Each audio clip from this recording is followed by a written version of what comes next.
5 मिनिटांपूर्वी मुंबईचा महापौर कोण होणार? नाव झालं जाहीर. संपूर्ण महाराष्ट्र हादरला जेव्हा एकाच वेगळंच नाव समोर आलं. याचा कुणी विचारही केला नव्हता. हे नाव ऐकून देशातला सगळ्यात मोठा पक्ष भाजप देखील हादरला आहे. कारण की एका रात्रीत एका व्यक्तीने सगळा खेळच पलटी केला आहे. कालपर्यंत सगळे लोक वेगळाच विचार करत होते. वातावरण हे वेगळंच होतं. पण आजचे नाव समोर आलं त्याचा विचार भाजप या पक्षात देखील केला नव्हता. एक अशी घडामोडी काल रात्री घडली जी ना कोणत्या टीव्हीत दिसली ना कोणत्या कॅमेरामध्ये रेकॉर्ड झाली. एक गाडी तिचा पाठलाग प्रत्येक पत्रकार करत होता, पण खरी माहिती रेकॉर्ड झाली नाही. ती घडली एका बंद दारावर. सोशल मीडियावर कालपर्यंत अफवांचे पीक आलं होतं. कुणी म्हणतंय महायुती तुटणार, तर कुणी म्हणतंय शिंदे आणि ठाकरे पुन्हा एकत्र येणार. पण या सगळ्या गोंधळात एक नाव सर्वात जास्त चर्चेत आहे. ते म्हणजे मुख्यमंत्री एकनाथ शिंदे. शिंदेंनी भाजपला न सांगता असा एक मास्टर स्ट्रोक खेळला आहे, ज्याची कुणकुण खुद्द देवेंद्र फडणवीस यांनाही लागली नव्हती. हा खेळ नेमका काय आहे? शिंदेंनी भाजपच्या गोटात शिरून कोणाशी हातमिळवणी केली? हे सगळं आपण टप्प्याटप्प्याने उलगडणार आहोत. ही गोष्ट सुरू होते दिल्लीच्या त्या हाय प्रोफाईल बैठकीपासून. एकनाथ शिंदे विशेष विमानाने दिल्लीला पोहोचले. त्यांच्यासोबत मोजकीच विश्वासू सहकारी होते. त्यांना तातडीने केंद्रीय गृहमंत्री अमित शहा यांच्या निवासस्थानी बोलवण्यात आले. बाहेर कडाक्याची थंडी होती, पण त्या बंद खोलीत मात्र राजकारणाचं वातावरण कमालीचे तापलेले होते. कल्पनेच्या पडद्यावर हे चित्र पहा. एका बाजूला सत्तेचे चाणक्य अमित शहा बसले आहेत आणि दुसऱ्या बाजूला जमिनीवरचा कार्यकर्ता ते मुख्यमंत्री असा प्रवास केलेले एकनाथ शिंदे. शहा यांनी थेट फाईल समोर ठेवली आणि स्पष्ट शब्दात सांगितलं, एकनाथजी, मुंबईवर आमचाच दावा असेल. यंदा भाजपचा महापौर बसवण्याचे आमचे स्वप्न आहे आणि त्यासाठी तुम्हाला सहकार्य करावे लागेल.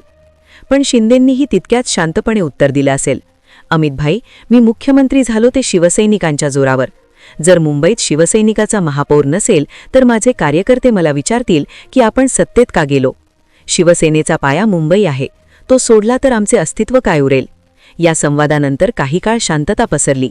ही शांतता धोक्याची होती. याच बैठकीत एक कसा वळण आलं ज्याची चर्चा आजही राजकीय वर्तुळात गुपित म्हणून केली जाते. सूत्रांनी दिलेल्या माहितीनुसार जेव्हा शिंदेंनी आपला आग्रह सोडला नाही तेव्हा काही फाईल्सचा उल्लेख करण्यात आला. राजकारणात सत्तेचा वापर जसा खुर्ची मिळवण्यासाठी होतो तसाच तो विरोधकांना किंवा सहकाऱ्यांना नमवण्यासाठीही होतो. असे म्हटले जाते की शिंदेंच्या काही मंत्र्यांच्या विरोधात असलेल्या जुन्या तक्रारी आणि ईडीच्या चौकशीचा संदर्भ तिथे देण्यात आला. जर युतीमध्ये राहून आमचे ऐकले जात नसेल तर आम्हाला कडक पावले उचलावी लागतील, असा एक छुपा निरोप शिंदेंना मिळाला होता. हा केवळ इशारा नव्हता, तर ती सरळ धमकी होती. शिंदेंना ठाऊक होतं की जर त्यांनी आता माघार घेतली तर त्यांचं राजकारण संपेल आणि जर लढले तर यंत्रणांचा सामना करावा लागेल. पण शिंदे झुकले नाहीत. दिल्लीच्या त्या थंड वातावरणात अमित शहा यांच्यासमोर हो किंवा नाही असं काहीही न सांगता शिंदे बाहेर पडले खरे, पण त्यांच्या मनात संतापाची लाट होती. विमानतळावर जातानाच त्यांच्या डोक्यात एकच चक्र सुरू होतं. जर आज भाजपसमोर गुडघे टेकले तर उद्या शिवसैनिक आपल्याला कधीच माफ करणार नाहीत. आणि इथूनच सुरू झाला तो थरार ज्याला राजकारणाच्या इतिहासात ऑपरेशन भगवा म्हटलं जाईल. दिल्लीतून मुंबईत उतरताच शिंदेंनी आपल्या 2 अत्यंत विश्वासू शिलेदारांना बोलवून घेतलं आणि एक असा निरोप दिला जो कोणालाही अपेक्षित नव्हता. हा निरोप होता मातोश्रीसाठी. पण हे सगळं जाहीरपणे होणं शक्य नव्हतं. पत्रकारांचे कॅमेरे वर्षा बंगल्यावर आणि मातोश्रीवर 24 तास तैनात होते. त्यामुळे शिंदेंनी एक जुनी पद्धत वापरली. मध्यरात्री 2 वाजता पावसाचा जोर असताना शिंदेंची एक खासगी गाडी मंत्रालयाच्या मागच्या बाजूने निघाली. कोणालाही वाटलं नाही की या गाडीत स्वतः मुख्यमंत्री बसले आहेत. ही गाडी मातोश्रीवर गेली नाही तर मुंबईच्या पूर्व उपनगरातील एका अशा गुप्त फार्म हाऊसवर पोहोचली जिथे कोणाचंही लक्ष नव्हतं. तिथे आधीच 2 गाड्या उभ्या होत्या. एक गाडी होती ठाकरेंच्या अत्यंत जवळच्या नेत्याची आणि दुसरी होती एका अशा मध्यस्थाची जो दोन्ही गटात आजही आदरणीय मानला जातो. त्या बंद खोलीत जे घडलं ते ऐकून कोणाचेही डोळे पांढरे होतील. तिथे उद्धव ठाकरेंचे सर्वात जवळचे शिलेधार हजर होते. सुरुवातीला काही काळ तिथे प्रचंड शांतता होती. दोन्ही बाजूंनी एकमेकांकडे संशयाने पाहिलं गेलं. पण मग ठाकरेंच्या एका ज्येष्ठ नेत्याने शांतता भंग केली. ते शिंदेंना उद्देशून म्हणाले, एकनाथराव, आपण 2.5 वर्षापूर्वी काय केलं, का केलं हे आता इतिहास जमा झाले. पण आज प्रश्न तुमचा किंवा आमचा नाहीये. आज प्रश्न आहे बाळासाहेबांच्या शिवसेनेचा. दिल्लीला वाटतंय की शिवसेनेचे 2 तुकडे झालेत म्हणजे शिवसेना संपली. आज मुंबई पालिकेवर त्यांचा डोळा आहे. जर BMC त्यांच्या ताब्यात गेली तर मराठी माणसाला कोणी विचारणार नाही. बाळासाहेबांनी ज्या मुंबईसाठी आयुष्य वेचलं, ती मुंबई वाचवण्यासाठी तुम्हाला एकत्र यावंच लागेल. ते नेते पुढे म्हणाले, लोक तुम्हाला आज गद्दार म्हणत असतील, पण जर आज तुम्ही भाजपला रोखलं आणि शिवसेनेचा महापौर बसवला तर तुम्ही पुन्हा एकदा शिवसैनिकांचे आनंद दिघे व्हाल. भाजपला शिवसेना संपवायची आहे, मग ती तुमची असो वा आमची. जर आज आपण एकत्र आलो नाही तर इतिहासात नोंद होईल की शिवसैनिकांनीच आपलं घर दुसऱ्याला विकलं. चला, मुंबईचा भगवा वाचवण्यासाठी आपण एक होऊया. हे शब्द शिंदेंच्या जिव्हारी लागले. तिथे उपस्थित असलेल्या सूत्रांच्या मते शिंदेंच्या डोळ्यात त्यावेळी एक वेगळीच चमक होती. त्यांनी तिथेच शब्द दिला, मुंबईत भगवाच फडकणार आणि तो शिवसेनेचाच असेल.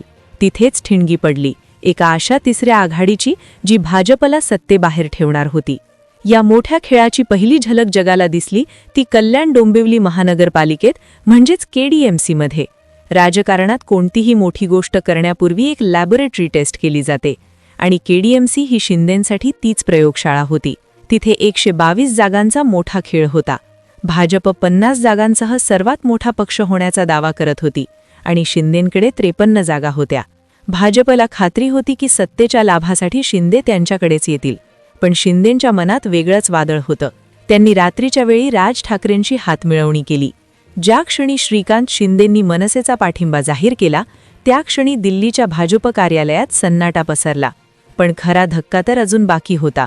उद्धव ठाकरेंचे जे 11 नगरसेवक होते त्यांनीही कोणत्याही अटीशिवाय शिंदेंच्या प्रस्तावांना पाठिंबा दिला. हाच तो KDMC मॉडेल होता. पत्रकारांना वाटलं हे केवळ स्थानिक युती आहे, पण वास्तवात तो मुंबईवर ताबा मिळवण्यासाठी केलेला एक ड्राय रन होता. राज ठाकरेंनी या संपूर्ण प्रक्रियेत किंगमेकरची भूमिका स्वीकारली. मनसेचे नेते आणि शिंदेंचे गुतांनी मध्यरात्री अनेकदा अंधेरी आणि दादरच्या काही गुपित ठिकाणी भेटी घेतल्या. इतकंच नाही तर काँग्रेसच्या काही बड्या नेत्यांशीही फोनवर संवाद सुरू झाला होता. काँग्रेसचा निरोप स्पष्ट होता की आम्ही थेट तुमच्यासोबत येणार नाही, पण भाजपला पाडण्यासाठी आम्ही ठाकरेंच्या उमेदवाराला किंवा तुमच्या समर्थित उमेदवाराला पाठिंबा देऊ. याचवेळी काँग्रेसच्या काही बड्या नेत्यांनी मातोश्रीला निरोप दिला की जर भाजपला सत्तेपासून रोखायचे असेल तर आम्ही शिवसेनेच्या महापौराला पाठिंबा द्यायला पूर्णपणे तयार आहोत.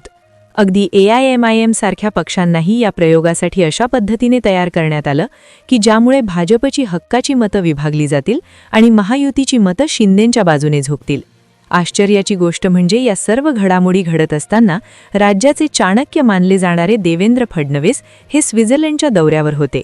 ते तिथूनच परिस्थितीवर लक्ष ठेवून होते. पण दिल्लीच्या हालचाली आणि मुंबईतील या अत्यंत गुप्त बैठकांमुळे भाजपच्या पायाखालची वाळू पूर्णपणे सरकली होती.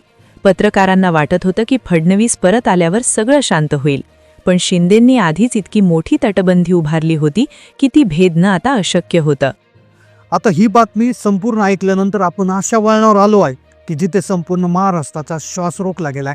मुंबईचा महापौर कोण होणार या प्रश्नाचं उत्तर 3 स्फोटक शक्यतांमध्ये दडलंय, ज्या संपूर्ण देशाचं राजकारण बदलू शकतात. पहिली शक्यता, अशी चर्चा होत आहे की शेवटी भाजपचं दबावतंत्र काम करेल. शिंदे आणि भाजपमध्ये 50-50चा फॉर्म्युला, म्हणजे 2.5 वर्ष भाजपाचा महापौर आणि 2.5 वर्ष शिंदेंचा महापौर, यामुळे महायुतीत वाचेल. पण ही शक्यता सध्या धुसर वाटते, कारण शिंदेंनी पक्क केलं आहे की भाजपचा महापौर बसला तर शिंदेंचं वर्चस्व कमी होऊ शकतं, त्यामुळे ते जोर लावतील. ही पहिली शक्यता. आता दुसरी शक्यता, भाजप आपलं ब्रह्मास्त्र बाहेर काढेल. दिल्लीची ताकद आणि चाणक्य नीती वापरून भाजप काही अपक्षांना आणि शिंदे गटातील काही असंतुष्ट नगरसेवकांना आपल्याकडे खेचू शके आणि याच स्वतःच्या जिद्दीवर भाजप आपला महापौर पूर्ण काळासाठी बसवेल. तर शिंदे आणि भाजपमधली दरी कायमची वाढेल आणि यामुळे केवळ मुंबईच नाही तर राज्यातली महायुती सुद्धा धोक्यात येऊ शकते.